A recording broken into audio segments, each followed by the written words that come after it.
I be getting to the money. Everybody mad. Yeah, we're back though with the shenanigans. We're back. That was awkward too. Still not doing things the right way. We're here with Chris still. He's sharing his life. Chris still. I mean, Get up. not his name, but It was Chris X. That's what we agreed on. oh no, we're I'm with you. Chris is still in the building, and he has things to say about his life. Oh my god. These two fools. Jeez. So where we last left our hero in the story, Our hero. he was talking about his his Abusing life, alcohol. right, abusing and- alcohol and his stint in the life and with prostitution or escorting. I suppose. I like escorting better. Escorting sounds better. I think that's why a lot of people make it passable. You know what I'm saying? Because a prostitute's very dirty. Escort Yeah, they is still have more that professional. stigma, Like, yeah. oh, I'm escorting you to sexual favors, or I don't know how it's You do have how a it's booker. framed. Yeah. So, but yeah, I mean, moving right along with that. I mean, so it's you talked about alcohol. You talked about abusing it. What at that point, how did alcohol affect you and affect your actions, and how did that lead to, the domestic violence that you experienced? So alcohol became my water. Like I had to have that every day in order to be. To function. Yeah, and Right. what people came to know was the drunk Chris. So unbeknownst to them, and to this day, to my patting on my back, I can hold my liquor. Like you'll never know how drunk I am. That's just a genetic thing. Obviously, it was used for negative things when I was younger, Mhm. and not to advocate binge drinking, but it was what it was. So I have a control. If I wanted you to like me, I'm pseudo controlling you by getting drunk. So I'm now presenting you something that I need from you too at this point. I'm controlling myself being liked, and I'm controlling you liking me, but I had to go through this fifth of whatever every day to get you to like me. And this is back when we were going to this liquor store by University of Maryland. I mean, he's long gone now, but should have been locked up. I was only so underage using my brother's ID. He's 5'8", I was 6'1". He's dark, I'm light. Like, dude. We're definitely not the same person. Exactly. Nobody's paying attention as long as the numbers match up. There All right, it is. what you need? As long as the cash is There it working. is, and it always Well, was. I was drinking Hypnotic pre-mixed, like Mad Dog Whoa, 2020. You whoa, just hypnotic whoa. with the Henny or just hypnotic This with other, the... this in the bar, in the bottle. Yeah. Not Incredible Hulks. Yeah, no. This is not, Fancy? this is not that type of room. Okay. But it got to the point. I remember this one day. This is when it went too far. Went to my friend's house. I mean, this is my routine, and I had it down to a science. With a junior bacon cheeseburger and a Biggie fried Wendy's to lace my stomach. I mean, Yes. Wendy's is lit, yes, so it is. I commend you. Oh, that's I would lace my stomach. Now you I would hungry. go drink the pre-mixed whole bottle of Long Island iced tea. That would get me right to where I was. I would drive down the equivalent from Harlem to Brooklyn, the distance from where I lived to my friend's house. Go get him, speed back up the highway, go to the club, wash, rinse, repeat every day. This particular night, he had someone visiting from North Carolina. He met online. We get in the car. He gets in his car. We race up there. Been drinking. Like this particular night, I had the whole bottle of Long Island iced tea and like half the bottle of Hypnotic. So I was already gone off of just a junior bacon cheeseburger and a Biggie fry. We get in the club. It's one of these big warehouse, like 6th floor, 1.5 floor, all this kind of stuff. Very dark, like techno type club. We get in. It's $20 to get in. I walk up to this platform. You know how people like touch your shoulder, move you out the way. Yeah. Mm-hmm. Why he had to touch my stomach to move me out the way, I don't know. But it was just enough to move me. I go over, I throw up into the pit of the bartender, into the ice of the bartender down below. Security bounces me out, leaves my friends in there. They don't come back and get me. I know all this because I wake up, pass out in my car. The car is parked up. You know how trees, the trunks come out from the dirt and like bub up under the sidewalk, stuff like that. Why I attempted to drive my car, I don't know, but it was on top of the tree, like one wheel's up in the air. I'm in my car. All my keys are gone except for my car key. Why I chose to take all my keys off my keychain. Again, I'm being drunk. I wake up, drive the walk of shame at this point. Church people are coming down the street to go to church. I have to go home. They left me there. Now, this is the day of cell phones were there. No voicemail, no missed calls. They just left me for dead out there. I go home. I park. I don't have my keys. My mom at this point already knows I'm being crazy and stupid, but now you can't even get in the building. So I have to scale the building. We lived on the first floor. I'm doing this whole Spider-Man thing to walk across my bedroom window. I'm tapping. I see my brother asleep. He's not getting up. I go and move the shade open to go, and I like immediately hit and go right to the couch because I hear my mom and the church music playing, and I just lay right there. She doesn't say anything to me. She usually says, "Hi, Chris," or whatever, even though I'm asleep. Doesn't say anything to me. Next night, the same thing. Don't pass out from the tree or whatever. My friend's friend comes on to me in the bathroom. I'm drunk. I let it happen, whatever. I'm not in control. He sees that we have this big fight at the club. I still have to drive back because my car is back. I'm gonna ride back with it because my car is at his house. I throw up in his car, on myself, everything right there. This is the summertime, mind you, so go up and pass out on this floor, hardwood floor, face first on the floor. I wake up with a piece of fried chicken half eaten in my face. I come downstairs, and everyone's dressed and ready the next day, and they're looking at me with this shameful look. Up to this point, it was always, "Oh, that's crazy, Chris. Remember what happened last night?" It's like looking at me with this shameful, like.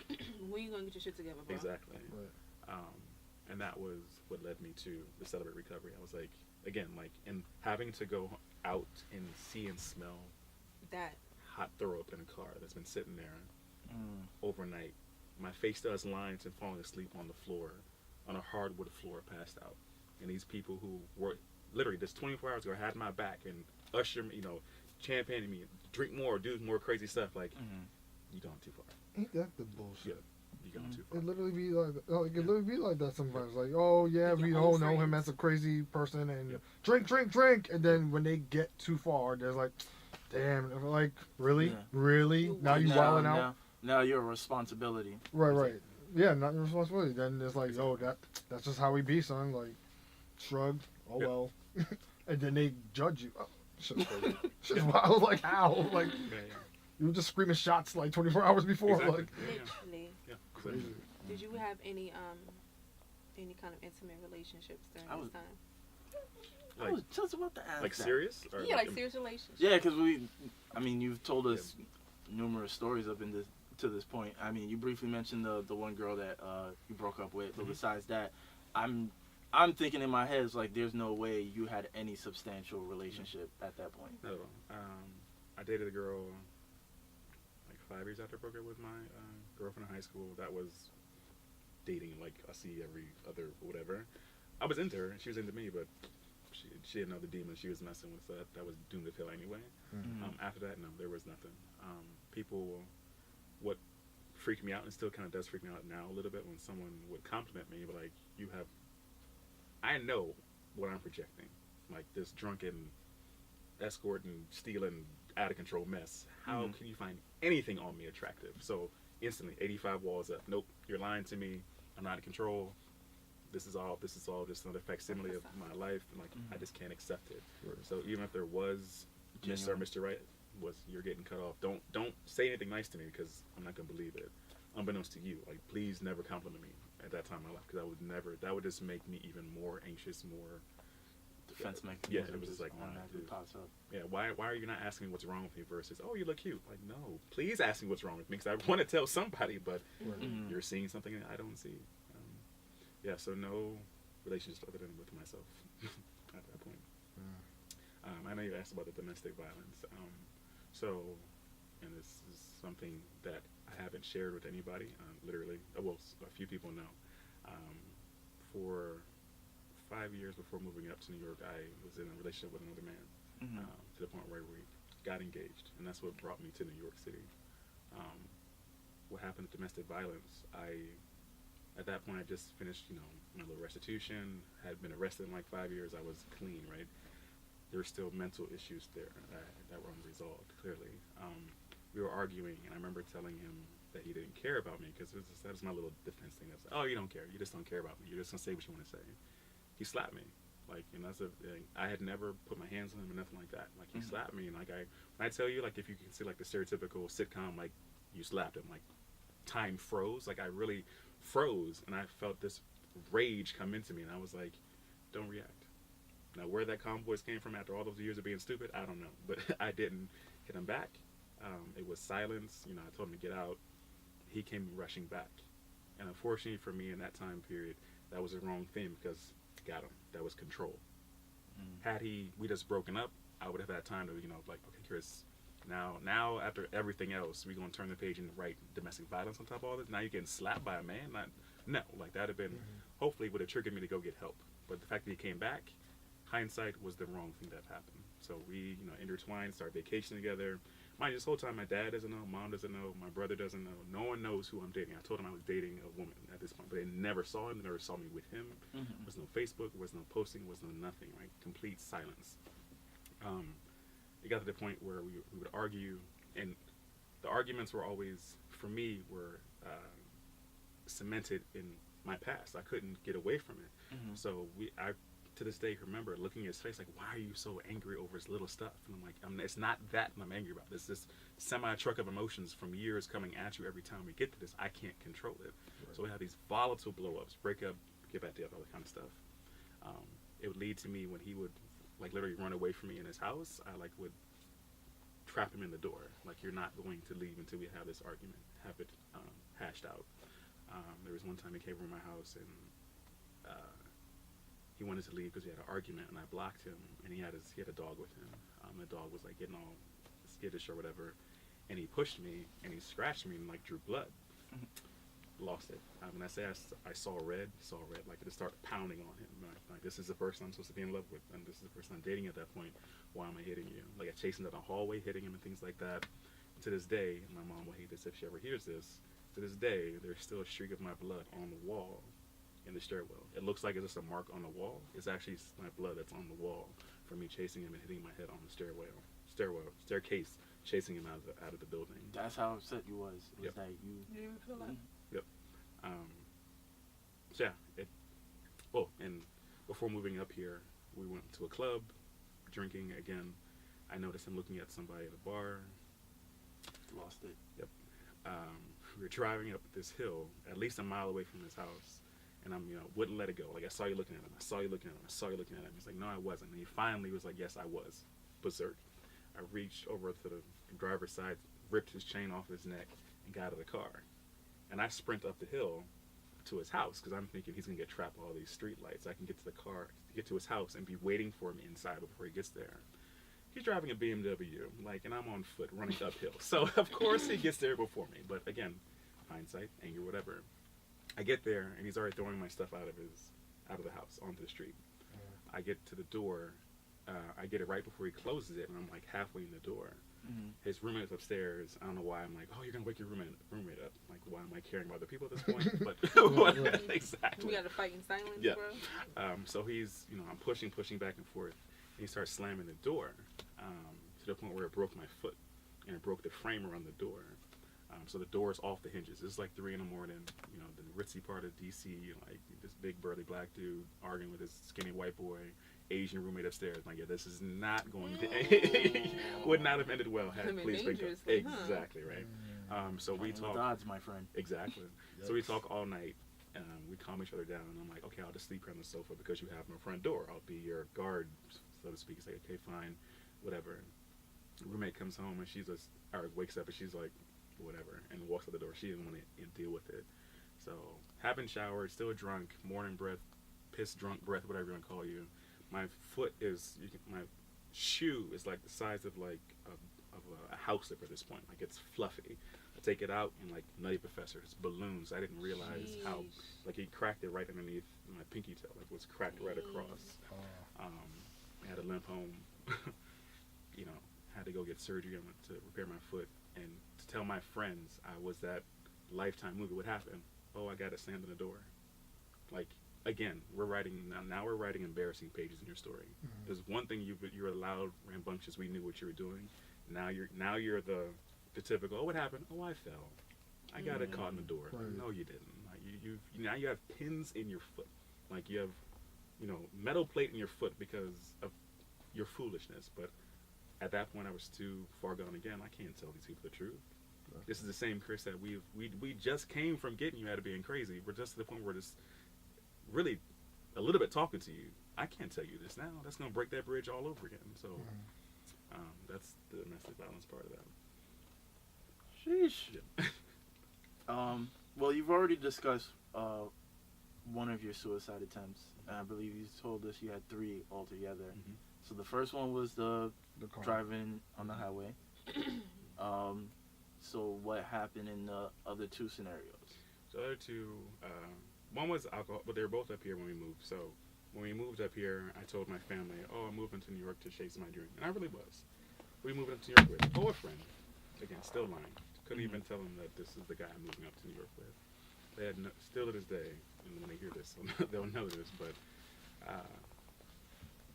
I was away from everybody. I quit my job. I made him quit his. Well, I didn't make him. I made him an offer he couldn't refuse. He had a great job. Like, speaking of this government shutdown, he was I forget the exact term, but he was with the agency that, regardless of what happens with the government, they have guaranteed funds. So he was with that kind of agency. Great paying job. I was like, you don't quit your job. But I'm moving. What relationship's gonna test that? Like, no, I'm gonna quit and either move with you or we're breaking up. So he quit, moved up here with me. I was living off of him. And I lied to you not, within 2 weeks of moving up here, he told me that he had cheated on me 5 years ago.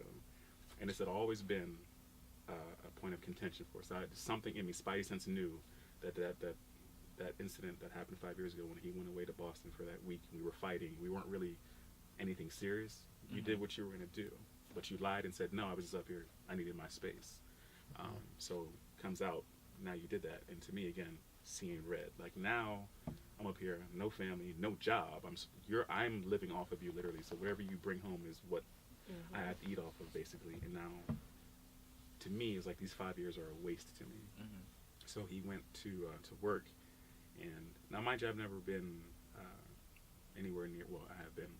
Obviously, had reason to go to STD and get HIV tested, but I knew I was HIV negative. But this is when PrEP first started getting big, and it was like anyone who has sex should just be honest. They were like pushing it. So I got it, and it was it was for free. I was living on the government's insurance anyways at that time. I took the whole bottle of that, and let the doctors and people back then tell you the most you're going to get is probably a little bit of kidney kickback or whatever, but it's an OD. OD is an OD. It should be taken seriously. Try to call him, calling. He wasn't picking up because we were pissed and fighting at that point. So I called my sister. My best friend's like my sister down in Maryland. She called the police up here for me. They came and broke the door down in our apartment, and they drove me to the hospital. Put me there, and again, I have nobody here. So who's the only person I can call? I had to call him to come get me. So when he comes to the hospital, like 12 hours later, he's still going in at me. Like, what are you doing? You had me leaving for work. You lied to me too. We're arguing, audibly arguing in the emergency room.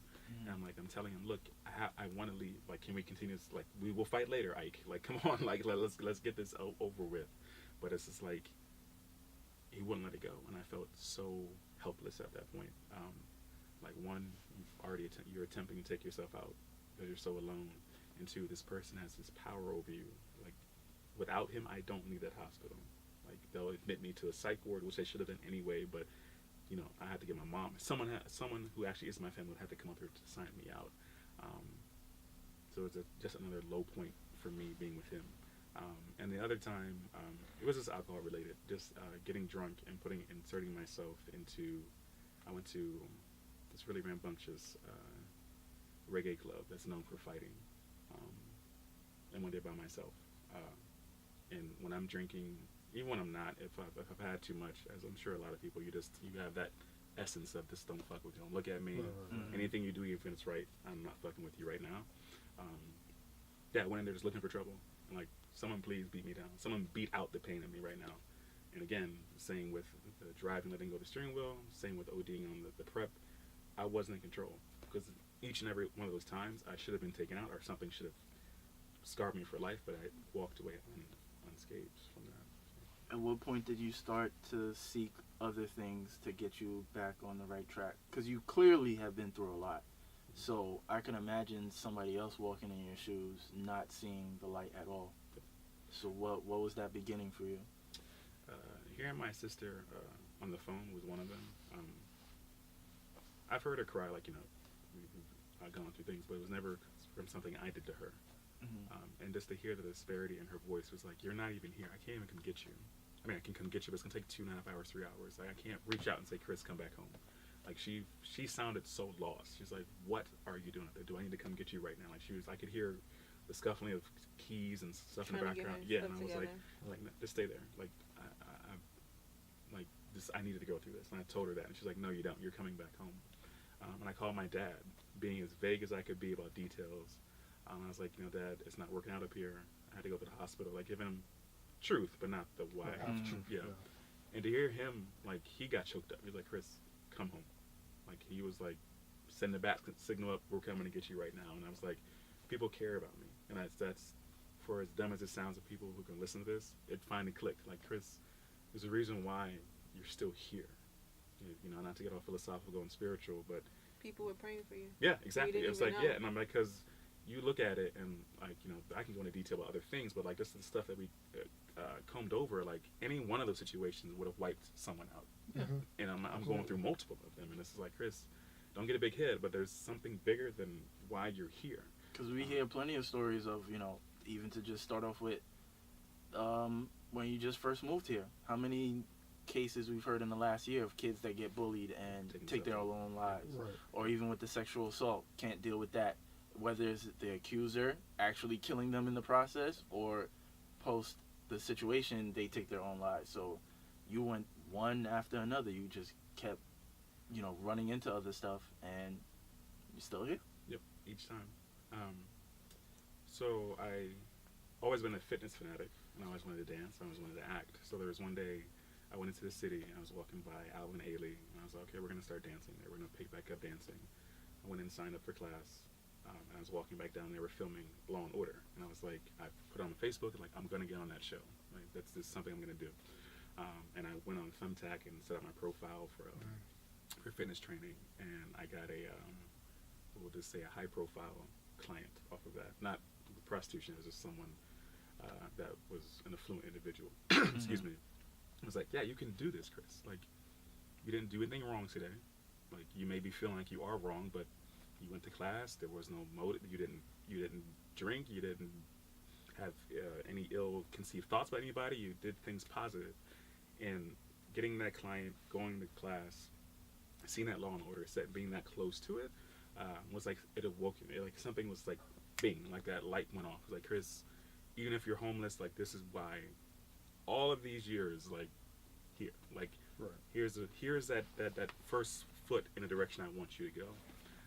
And from there, I signed up with Central Casting, and I started, submitting myself for extra roles and things like that, and dancing more. Got on stage at Alvin Ailey, and the fitness training took off, and just one of the shoes had to drop somewhere, and I had to actually let the shoe drop and believe that it dropped for me. Wasn't gonna drop on me, but it dropped for me to put it on, and for the other one to drop and put both on and start making some steps that turn into strides, that turn into longer strides. So at any point did you decide to seek therapy in any facet? Yep, I am in therapy now, proudly. I advocate for anybody who's going through things they can't talk to somebody to go to therapy. There are many free services that the state of New York offers, but if you have health insurance, take advantage of it while you do have it. Yeah. Therapy was something, as you can tell from this and me reaching out to you, like, I want to talk, but therapy for me was scary because this person knows nothing about me, and they're trained to get me to see things about myself and look inward, and to hear myself admit some things that one I thought I forgot about or I wanted to forget about, or to see myself for what I need to see myself as, was very, very scary. It's hard. Yeah, and in a positive way I say this, it's a dark path. It's a very positive, walk that path that you know where it's going, but you need to walk in that hallway. Trust me, you're going to get to where you're going. Right. You have to start. Yes, and this is purposely, you're not in control. Like, let it go. Let all that go. But therapy, I have a good relationship with my therapist. Like, just her looking at me, like, through non-verbal communications, like when I'm going through rehashing things like I am with you all here, and I'm appreciative of this, her face is like, in a good way, like, how dumb. Like she's a yes, friend. exactly. Like how dogs return to their vomit. That phrase. Like, how many times are you gonna keep returning to that same vomit? At least go to a different pile of vomit. You keep going to the same exact pile of vomit, and like when she says things like that, like paraphrasing, it's like, yeah, it's laughing about it now, but yeah, I mean, shit, how many times I can answer it? Maybe you can through these many months and years of therapy, but yeah, therapy has helped me tremendously. Has there been one thing that she's mentioned that's kind of stood out from everything else? My relationship with my mom. I am a carbon copy of her, and we've all heard that saying, you can't live with yourself. Yeah, I right? started, not sorry to cut you off, but I started thinking about that when you started mentioning your interaction with the guy that you was engaged with, and how now you was forcing these arguments and things of that nature. It was like you basically become your mother. Yep. Right. Yep, exactly. And for her to pull out into the similarities of any relationship, be it romantic, be it escorting, be it friendship, it was like you relate everything to your mom and how that either didn't work out or how volatile that was, and you're looking for that volatile situation. Not everybody wants to fight with you, Chris. Not everybody's down with that. Like, and even if it is a fight, it's not your fight. It's the fight that you're in with this other person. Like, calm yourself down. Like, we're humans. Yeah, we will fight, but not you trying to literally kill somebody every time you're in a fight. Let's not do that. Like, it's not funny. Like, you're hurting other people because you're hurt. That doesn't make it right. Yeah, it unlocked something for me. I was like, do I hate my mom? It's like, no, you don't. It's just separate the two. Like, everyone is not your mom. Like, and that's something she constantly has to remind me. It was like, it's a simple thing, but it's so profound when she says it. Because I'll go into this whole detail-oriented depiction of my day, and like, that's not your, I should have said this, that's not your mom. And it's a zing me every time. I'm like, damn. but she's right. There was like, stop. Everyone's not your mom. Everyone's not out to, there's not gonna be, your dad's not gonna be coming, flying, fighting, and one side's calm, one's not. Like, let that person present to you what they want to present to you. Now, don't be stupid and get blindsided, but at the same time, let them present something to you before you present that thing to them. I think that's a big thing, is that a lot of people, they grow up in chaos, and it becomes learned behavior, and it becomes basically human nature to them. Like, they only feel comfortable in chaos and don't even realize that it's chaos. Yep. It's like everything has to be dysfunctional. And then when they actually are in scenarios that are actually healthy for them, they feel uncomfortable because they're not used to that. Yeah. So they'll figure out ways to either say, I'm not good enough to deserve that, or they'll figure ways to just ruin it because they know, oh, this is not going to last forever. Eventually, this is going to fuck up, and then I'm going to be, in a fucked up position like before. So I think save time and fuck it up now rather than wait. Yeah. And I think a lot of people are in those same sort of scenarios, and they don't even realize that. Yeah, they purposely block their blessings because they feel like, once again, they don't deserve it. They don't know why all these things are happening. They are comfortable in a space where there's a whole bunch of, like, disarray, and you know what I'm saying? When you can't see better for yourself, then that's just your outlook on life. Yeah. You know what I'm saying? Everything that happens to you is just, it's eventually going to fail, and then you kind of just retract yourself. Yep. You know what I mean? Even when the opportunities are, like, positive and stuff like that. It really has to take, it's weird because, like, these things happen to you, and you ignore them, but it takes one instance that makes you decide that, all right, this is right for me. Right, this is right for me. Yeah. Yeah, because like you were saying, when you Law and Order was at the set, and he was going to school, and I forgot the other thing that you had. Training. If you were still in your previous mindset, you'd be like, I'm not with this. This isn't for me. I'm not ready for this now. Nope. But for whatever reason, at that time, that clicked for you. And you was like, okay, if this is how I'm going to make that change, I really need to focus and put all my energy into this, into all these three outlets, because if I still stay on this previous path, who knows, am I going to get another chance again? Yeah, no, for sure. I joke about this with my brother and my sister, but it's like, they say, what page is next? Like, when I call them now, it's all positive stuff, like, the acting and modeling and dancing or whatever. It's like, what'd you get into now? And I'm like, it's been this awkward pause with both of us. And to me, and most times I'm on the phone, but sometimes in person, I give them this aggressive, like, we're not there anymore. And it's a protective of myself now. It's like, I drug you through my mess with me. Like, it's funny, but not every time I call you is going to be about this thing. I don't need to say punchline over and over again. Exactly. Yeah, it gets redundant. Exactly. So it's not funny anymore. And there's all fun and games at time, family gatherings or whatever. We want to talk about how dumb one can be. I'm the butt of the jokes. I get it, and there are some funny times, but for the most part, I try to leave it where it is. The past, I can't turn around anymore. I gotta face forward and keep going. Yeah. And the irony of you trying to be on Law and Order when you used to be a delinquent. Exactly. In the past. Exactly. It's kind of like that's kind of crazy. I mean, hey, you lived the part. All right, that's a little too soon. Positive. Lived apart. You got experience. Listen, Like- positive. You gotta think about the positive in it. No, but yeah, no. I mean, stuff like that to get you back on track. Like it's the thing. It's those signs that come out of nowhere. You know what I mean? Yeah, Like exactly. you know, that was beneficial. I never thought I'd be the one to say this, and I did say it's like, oh, I want to give back. Like, so I never thought I'd be in a position to give back. And who want to hear this crazy dude tell any stories of you can make it out of the muck and mire? But I am in that position. And I do believe and I always used to call myself as the black sheep of the family, but there was a reason why I went through that. Like it taught my family lessons of how to deal with other people. It's taught me how to deal with people too as well. Like, and I can say this not being conceited, but there are things I can see from someone not even having to say one word to me, like you're going through something, and it's one of those things that I went through, and I can see it. But I know from going through what I went through, I like what your co-host said here, like I'll be there for you, but on your time. Like I'm reminding you that I'm always going to be here, but on your time. I'm not going to force you to say any things that may have the adverse effect, but I will force upon you the feeling that I'm always around you. Like you can reach out to me, and that's what I hope people hearing this and like with the Me Too movement time's up. Like people go through things for whatever reason. It's traumatic or exciting it for whatever have you. But for the sake of this, it's traumatic. But it's so you don't have to go through it. That you, whoever that you is, like listen. Don't just hear and like listen when someone's telling you these things, and don't judge, don't prejudge, don't put the sexual markers heed. Like just listen to what I'm about to tell you. It's only gonna benefit you. Like I went through it. It's only gonna benefit you, type thing. Right. So have you had a conversation with your mother about the past and where you are now? And Yeah, she broke down right in my face. Like that's still one thing it still tears me up, like just seeing my mom like just literally just shatter right in front of me, because when I told her about the assault and things like that, she's like, oh, I couldn't protect you. And I'm like, I didn't know what to tell her. I was like, I think life's plan was for you not to protect me at that point. Like had you protected me, it wouldn't have happened. So I mean, like that's simple math with that. But like we were at each other's throats, Mom. Like I didn't want you to protect me.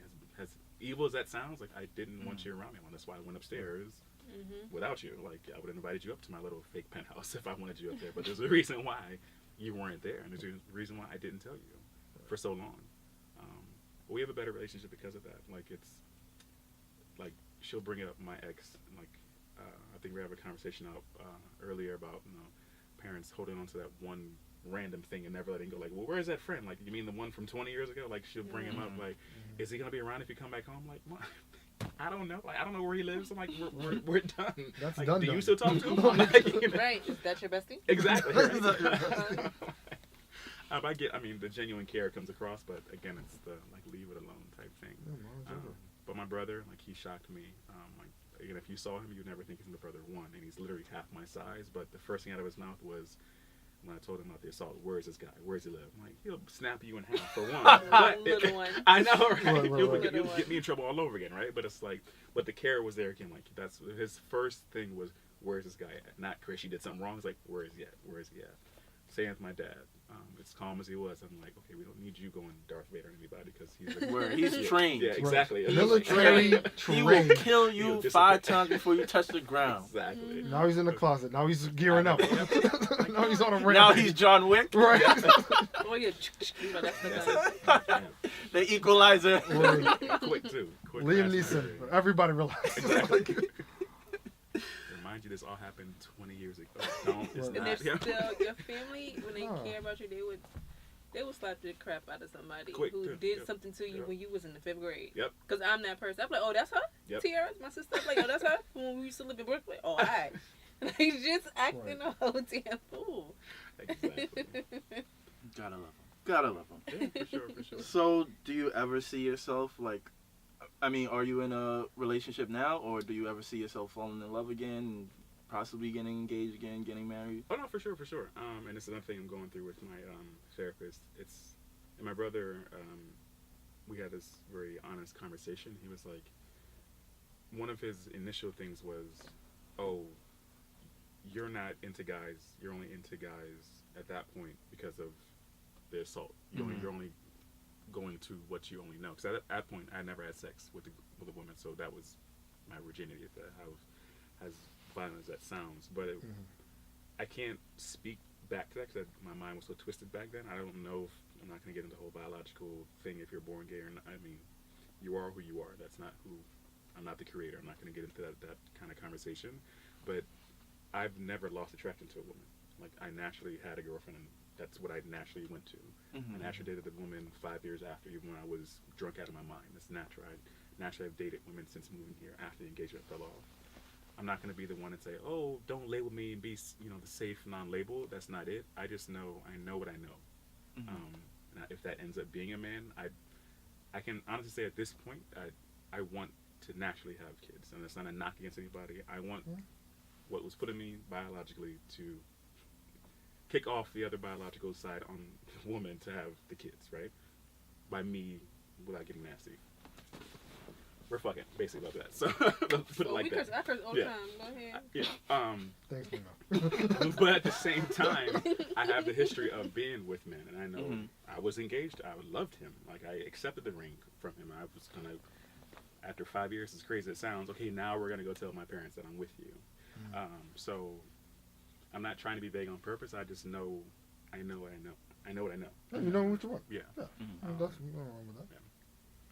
So have you, in the dating with women that you've done, have you shared your past with them? Because when you mentioned that, I think of that scene from Insecure, when the guy told, I forgot her name, but when he told her that, when he was younger, was it Molly? Yeah, it was Yeah. Molly, When he Molly told her, when Yeah, he was sexual younger, experience he had a with a man. sexual experience with a man, and she basically just, shunned him. Yep. So have you opened up about your past with women?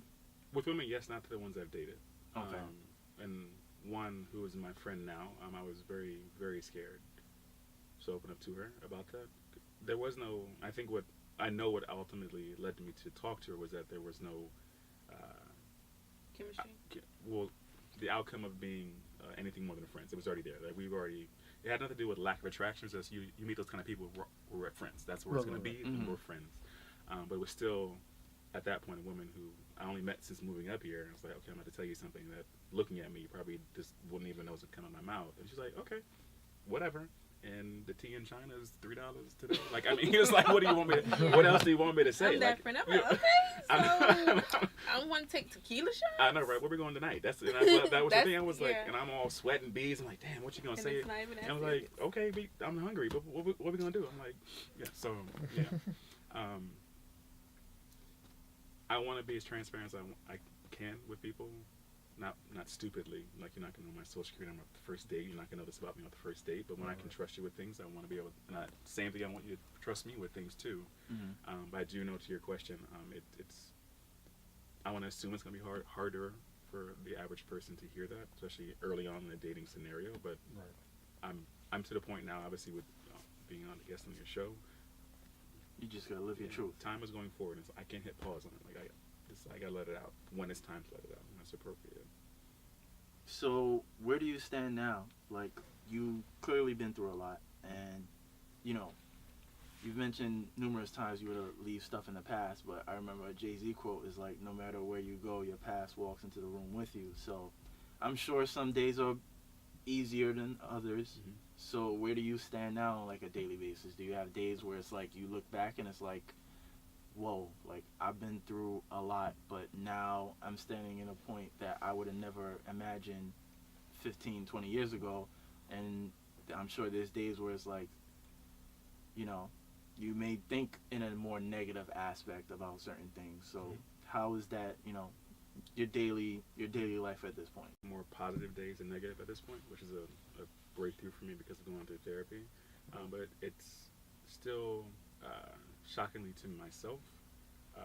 It takes what I can attach the word very little to go down sometimes. I thought I'd be much stronger at this point, and I need to stop calling myself weak, like you just said, and hearing other people tell me what I went through. To me, it was just my daily life back then, right? But I need to accept how much of my daily life was negative and out of control. But it still, unfortunately, takes a little bit less time as well too, but a little bit less. Like if you were to come in and I purposely made a point to iron my clothes more that day or do something more, spray on cologne, and you don't notice it, little things like that will have me start thinking, oh, I remember back when I was setting the building on fire, you just didn't want to see that I was going through stuff, little things like that.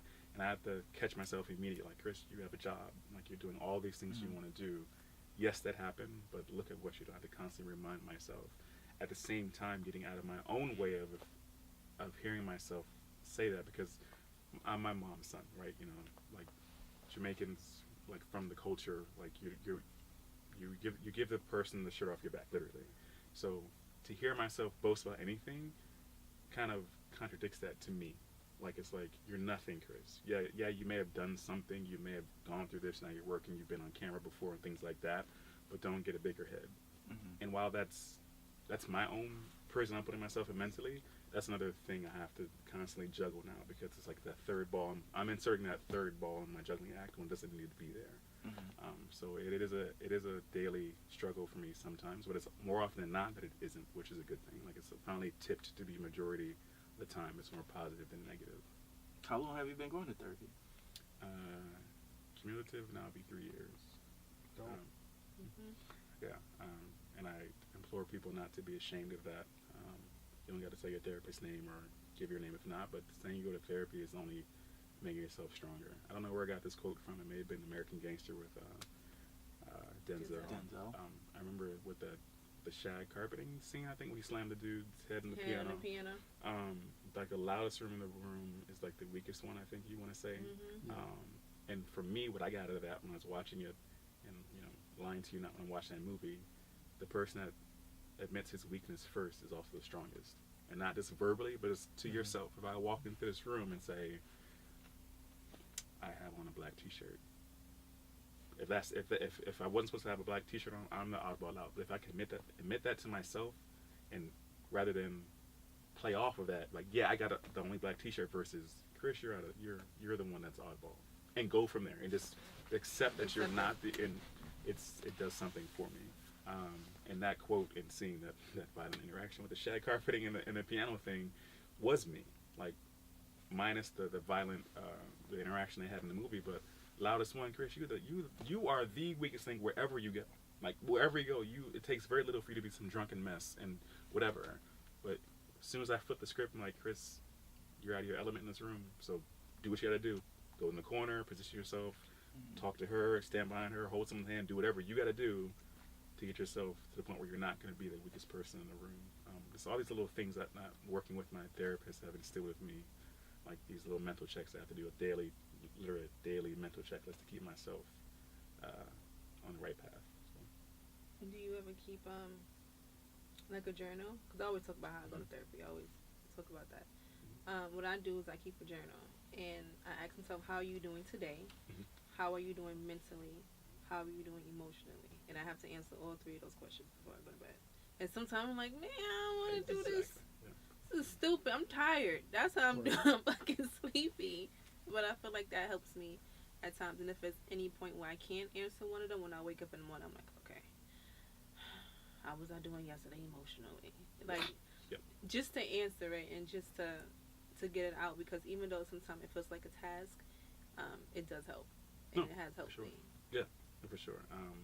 And I always joke about this with my therapist as well. I have plenty of conversations by myself out loud in my apartment. So if I had thinner walls, I'm sure people think, oh, how's your roommate doing? I don't have one. That's just me. That's me. Me and I are just fine. Thank you. You paid rent again. Right.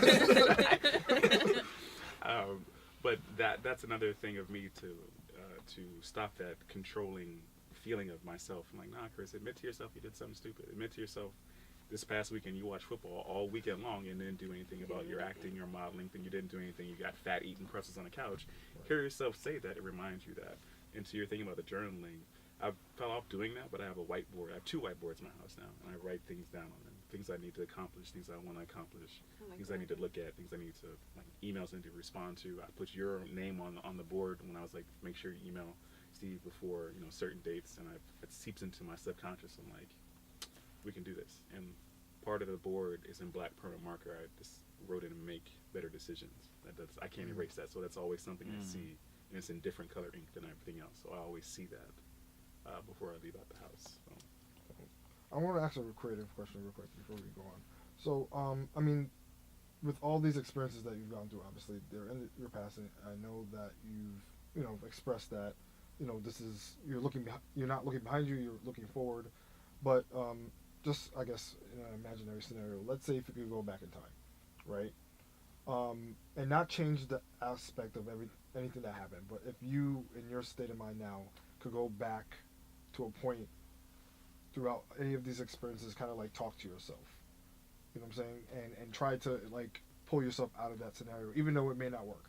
Like what instance or what point do you think that would be, in the sense of like, this is a time where I could have used myself right now to kind of like try to convince me or try to like talk to me or reach out for help. I'll never forget this. After the divorce was finalized, like everything's said and done, visitation ironed out, how much you're paying child support, my mom took us up to the apartment where we had. It was a third floor. You could see the Beltway from our window. There was no furniture in the house because we didn't have any money yet. I was on her left, my brother's on her right. She put her arms around me. We're gonna make it. We're gonna get through this. I remember, as bad as it sounds, I looked around and in my mind, I'm like, we ain't got no damn furniture. Like, what we gonna Make it where? Make it. I know, right? Like, On the make floor? It. We gonna, I know, right? But Yeah. Better make this chair. exactly. But to your question, it would be to tell myself, be a kid still. It's not up to you to make this situation any better. Like, you can't work. Don't try to alleviate any stress off your mom. Don't try to be a better example of your dad while dad's not here for your mom. Like, just be a kid. Because there was, after that, like, I focused on our lack of ... Rather than, you want to go outside and play, it was always go outside and play in my clothes that I can't ruin, that I have to wear tomorrow, that my brother has to, like, it was just be a kid, Chris.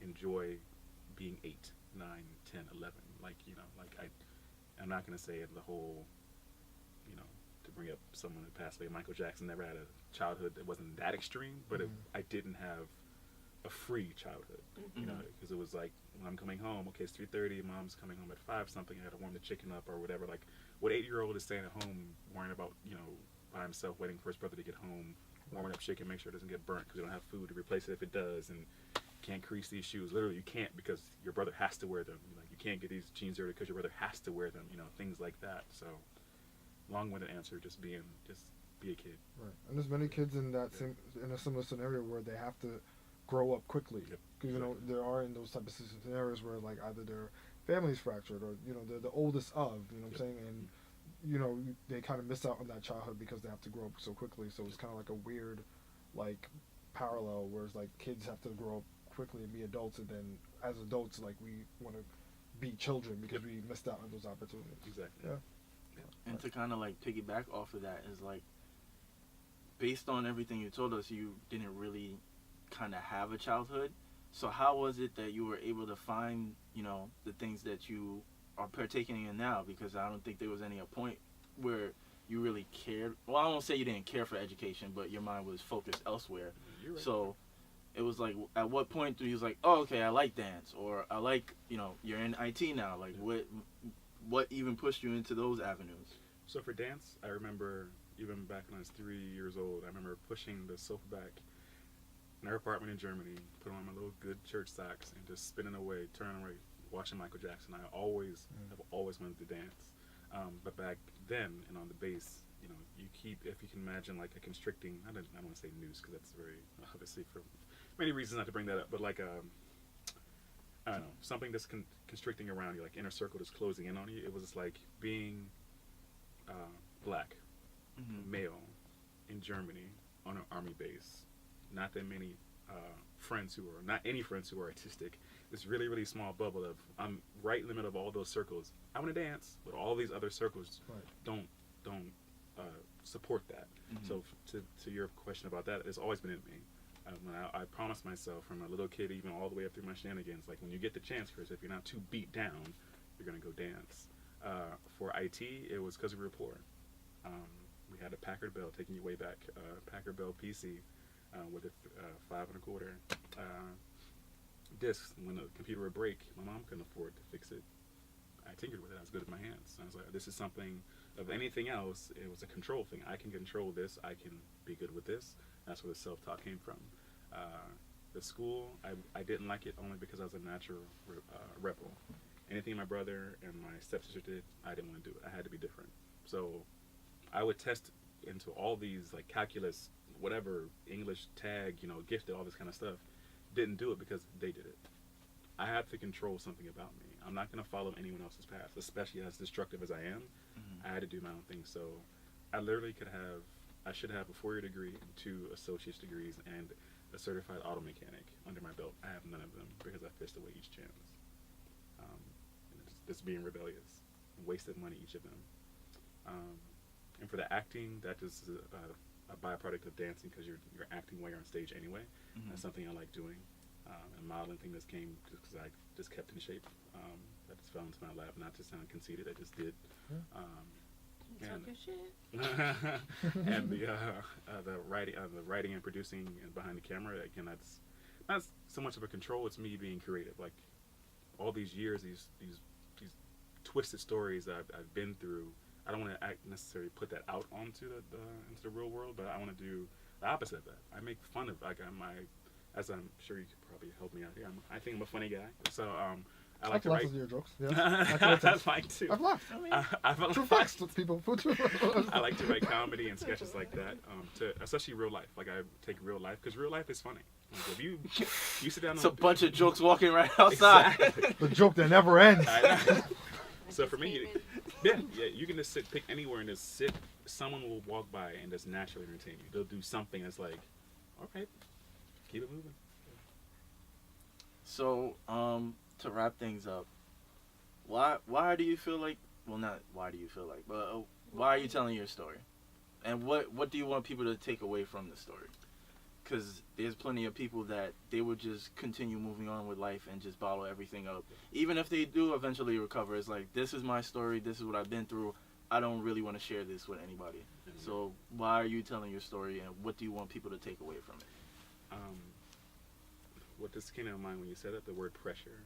And it's a good pressure. Like there was this, if you can imagine someone squeezing your head, or like squeezing like the last little bit of a toothpaste out of a container. It's like, get this out of you, Chris. Like it's clear that your past got more violent, more dark, just more dot as it got on. You are not going to keep being afforded these chances to skim by. The feeling of loneliness that you felt going through that, someone else is currently going through that right this second, or someone's going to walk into it right this second. Right. And the onus that I feel that's been put on me is, if you don't share this, Chris, not that you're going to be guilty, but just always remind yourself of the person that you're looking for, the story, the hand to reach out for you. Be that person right now. While you have enough life in your body, period, but while you're young enough, active enough to actually go and actually physically help somebody if they needed it, it's your time to do this. And that's why I pulled you through it, not myself, but that's why life, God, Jesus, family, everybody pulled you through this. Again, it's not to, I have battle scars on me, trust me, but the average person doesn't make it through this. And right. I need to let people know that I'm not average, and neither are you. Like, you're here for a reason. And what I want people to get out of this is just, you can make it through. If you still have life, your heart still ticking, you have cognitive function in your brain, you can make it through whatever life throws at you. And you have to realize it's not about you, it's about other people around you, and it's about other people coming behind you as to why you're going through what you went through. Nothing anyone goes through is to be kept to yourself. That's good or bad. Like, you win the lottery, your mom or brother, sister, whoever closest to you should get at least a burger out of it. Like, you don't keep all the money to yourself. You got arrested, tell somebody, hey, you might not want to get that lawyer, get that one. You might not want to do what I just did. Share it. So I'm hoping this helps somebody just to unlock whatever they've chosen to lock down, or unlock their vision to not get locked down. I'm in the mode of I'm that old, crotchety old man, 80 years old, shouting at kids to be quiet in the neighborhood right now. I want to share, like, you know, like, shut up, but come listen to my story so you understand why I'm telling you to shut up type thing. But yeah, just a long-winded way of just, if anything, use me as your punchline. Like, if that dumbass Chris can make it out of this, I can too. And let me talk to him as to why he made it out of this. Yeah. I had faith to that list as well, the list that you were talking about, in the sense of, like, if you are cognizant and everything, like, I'm pretty sure faith definitely played a major role as well. You know what I'm saying? So, Yes. I mean, that definitely goes a long way, especially when you've gone through the 7 circles of hell. You know what I'm saying? And you gotta. Vixen. Well, it's the story of oh gosh, what is the name of that? The tale of 7. In the bank. Diablo. No, not Diablo. I'm You're looking just right at nice. it, but I don't remember it. Yes. Yeah, that's fine. Yes. That story with the 7. I let you down. Yeah. I'm sorry. Yes. It's okay. It'll come to me, and I'll just scream it. So then the last thing I want to ask you, what does the word Dante's Inferno. What? Oh. See, so you gonna yell it out when we can't. Wait. Say it again. Say Dante's Inferno. it. There we go. There it is. What does the word redemption mean to you? Hey, I told y'all. Sorry. I told you it was I gonna had happen. your back. The word elation just came to me. A freeing purpose. And it's not for you. It's a village type redemption. Like, we stood you up. You're standing on the backs of somebody for you to be redeemed. And not to redo, but it's to I'm envisioning myself turning around and putting my hands out. Not in the way I'm a savior, but I made it. I climbed the ladder. You got to come up here too. Mm-hmm. Like, we're gonna build this ladder up. Like, we're all going to be redeemed. Like, I got here, so the next person has to get up here too. Like, it's not. It doesn't stop with me. Like, redemption is an ongoing thing for me. It's active. It's a living thing to me. Perfect answer. I mean, It's the story of Creed all over again. I liked that movie. I still have to watch the course. second one. You didn't watch the second one? As I move the microphone closer to my What? The point is, Chris, you're Creed. you're Apollo Creed. But That's that pretty happens much here. what that is. 3-3. Let's go. Yeah, I think that's it. I want to thank Chris. I hope we did you justice by, outlining this correctly. I know it was kind of a little bit all over the place with the storyline, but yeah, really appreciate you for coming on, Yeah, telling definitely. your story. That takes a lot of courage, a lot of, I don't want to, should I say pride? But No, just courage. I think courage and just strength. clarity. You know what I'm saying? Yeah. Like, It's a sense of knowing oneself and being okay with your story. Yeah, Word. especially as a black man in America, because there's usually just isolated scenarios that people feel a certain way about, in general, but you went through multiple as a black man, like sexual assault and dealing with men and a whole bunch of stereotypes that people just have in general. So the fact that you went through all of them, and you're on the other end and you're able to tell your story and don't have any shame and don't feel sorry for yourself, and you're really just trying to educate, that speaks a lot. That speaks volumes. right. And you're still doing the work. So it's not like not to say that you're not completely out of it, but you're still. There's still work to be done. Every day. Yeah. Your story's not over, Yeah, so to for speak. sure. You know what I mean? Please let the negative be over with. I don't have more pages in my book to write anything more crazy. But No, good, No, I know. good chapters now. I'm It's all playing good with- chapters. If you want to hear I'll play part with you. 3, I- Yeah, no. Stay tuned. No, not at all. No, good Really- chapters are No, definitely to come. So I'm joking with you. I really appreciate the opportunity, for sure. Thank you for even wanting to come and share your story. No, thank you for having me. I really mean that. I really mean that. Thank you. yeah, we be telling people to hit us up, but they don't listen. I think because they They might don't. be shook. I don't think they take us seriously when we say, if you have a story to tell, come through. If you just want to chat, Yeah, let's just chat. yeah, have a we'll be respectful conversation. this time. Converse. But again, want to thank Chris for coming on. Yes. Shout out to Bianca, as always, our executive Gang. producer. The website is up for you guys to check it out, Check out the sipodcast.net. You can email us at askus@sipodcast.net. Inquiries, you want to be a guest, you want us to discuss a topic, you want feedback on anything, We'll try to make a better effort at responding to those. If you listen to the episode and you take screenshots of it, be sure to tag us on social media. We will repost it. What else? Oh, if you listen on Apple Podcasts, make sure to rate, review, leave a comment. Let us know how we're doing, whether good, bad, or indifferent. And if you do, we'll read it on air. Right? Yeah, and if you talking shit, we'll make fun of you. Well, that's how it should work. Oh, we are also on Spotify now. It's been a couple weeks, so make sure you tune into that. Subscribe, share, tell all your friends. And we still got to figure out this 100th episode thing. So I've been coming up with some questions for You y'all. said it the last episode, and then we heard nothing from you Well, since. I mean, I can't share with y'all the questions because then I'd have to ask y'all. Oh, we figured out what we was gonna do. I thought we was going out and doing a meet and greet. Oh yeah, the meet and greet. Yes. That is what you're talking about. I thought you meant like the show structure. Yes, we have not figured out. So we the got a meet show and greet yet. structure for the 100th episode, Correct. and we're doing a meet and greet. Correct. So what I would like is for all of our guests who have been on the show, if you can't show up, that'll be fun. That's a I lot. took- Yeah, that's mad work. It's not a Do lot you of see how people. big this room is? Like- No, I'm talking about to the meet and greet. Oh, the meet and okay, you didn't specify meet and greet. You just said come. Well, Oh yeah, I thought you I'm not meant. gonna tell all they gotta come in this room. I mean, squat. No, squat, not gang, the we gang, room, can bro. barely fit in here half the damn time. Yeah, but this is a big ass studio. So I would have thought you just meant hang out. No, that's Bullshit. not. Yes. Nope, definitely not. What Nieema said for all the guests that have been on the show, if you can make it out, and we'll probably share those details soon. We definitely should talk about. Yeah, that. when And I Vixon. could do a lot of tequila shots now. When A lot. I could do a lot. Like When I can't eat as much, but All I could three. definitely drink. Yay! No, Wow. I did 10. I could get to 10 tequila shots. Oh baby! Wait, that was your goal? I mean, I wasn't hungry. I gotta fill up the stomach some way. Oh boy! 10 tequila shots. All right, ladies and gentlemen, thank you for tuning in.